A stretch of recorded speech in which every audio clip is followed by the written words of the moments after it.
The Three Little Pigs, a traditional story read by Chuck Brown. Once upon a time, there was an old sow with 3 little pigs, and since she did not have enough to give them to eat, she sent them out on their own to seek their fortune. The first little pig that went off met a man with a bundle of straw, and said to him, "Please, sir, give me that straw so I can build myself a house." Which the man did, and the little pig built a house with it. Then along came a wolf, who knocked at the door and said, little pig, let me come in." To which the pig answered, "Not by the hair of my chinny chin chin." "Then I'll huff, and I'll puff, and I'll blow your house in," said the wolf. So he huffed, and he puffed, and he blew his house in. And the wolf ate up the first little pig. Now the second little pig met a man with a bundle of shrubs, and said, "Please, sir, give me those shrubs so I can build myself a house." Which the man did, and the pig built his house. Then along came that same wolf, and he said, little pig, let me come in." "Not by the hair of my chinny chin chin." "Then I'll puff, and I'll huff, and I'll blow your house in." So he huffed, and he puffed, and he puffed, and he huffed, and at last he blew the house down, and ate up the second little pig. Now the third little pig met a man with a load of bricks, and said, "Please, sir, give me those bricks to build a house with." So the man gave him the bricks, and he built his house with them. So the wolf came, as he did to the other little pigs, and said, little pig, let me come in." "Not by the hair of my chinny chin chin." "Then I'll huff, and I'll puff, and I'll blow your house in."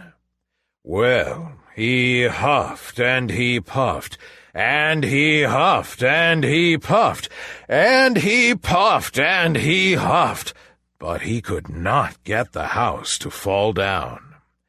When he found that he could not, with all his huffing and puffing, blow the house down, he said, little pig, I know where there is a nice field of turnips." "Where?" said the little pig. "Oh, in Mr. Smith's home field. And if you'll be ready tomorrow morning, I will call for you, and we will go together and get some for dinner." "Very well," said the little pig. "I will be ready. What time do you mean to go?" "Oh, at 6 o'clock.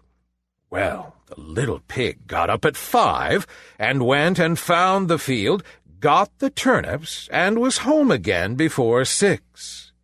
When the wolf came, he said, little pig, are you ready?" "Ready?" said the little pig. "I have already been to the field and come back again, and I got myself a nice potful of turnips for dinner." When he heard this, the wolf felt very angry, but he thought he could outsmart the little pig somehow or other. So he said, little pig, I know where there is a nice apple tree." "Where?" said the pig. "Down at the merry garden," replied the wolf. "And if you will not deceive me, I will come for you at 5 o'clock tomorrow, and we will go together and get some apples." Well, the little pig woke at 4 the next morning, and got up in a hurry, and went off for the apples, hoping to get back before the wolf came. But he had farther to go, and he had to climb the tree, so that, just as he was coming down from it, he saw the wolf coming, which, as you may suppose, frightened him very much. And when the wolf came up, he said, "Little pig, what? Are you here before me once again? Are they nice apples?" "Oh, yes, very," said the little pig. "I will throw you down one." And he threw it so far that, while the wolf was gone to pick it up, the little pig jumped down and ran home. Well, the next day the wolf came once again and said to the little pig, "Little pig, there is a fair in the town this afternoon. Would you like to go?" "Oh, yes," said the pig. "I will go. What time should I be ready?" "At 3, said the wolf. So, as he had done before, the little pig went off before the time they had discussed. He got to the fair, bought a butter churn, and was on his way home with it when he saw the wolf coming. He did not know what to do. So he got into the churn to hide, and in doing so it got turned around, and then it began to roll. And it rolled down the hill with the pig inside it, which frightened the wolf so much that he ran home without going to the fair.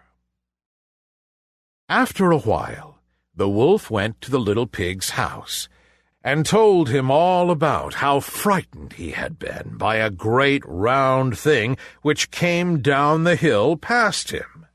Then the little pig said, "Ha ha! I frightened you, did I? I had been to the fair and bought a butter churn, and when I saw you I got into it and rolled down the hill."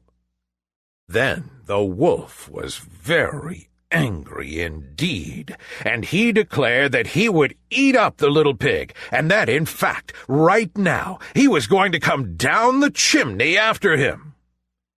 When the little pig understood the wolf's plans, he hung up a pot full of water, made a blazing fire in the fireplace, and, just as the wolf was coming down the chimney, he took the cover off the pot, and in fell the wolf.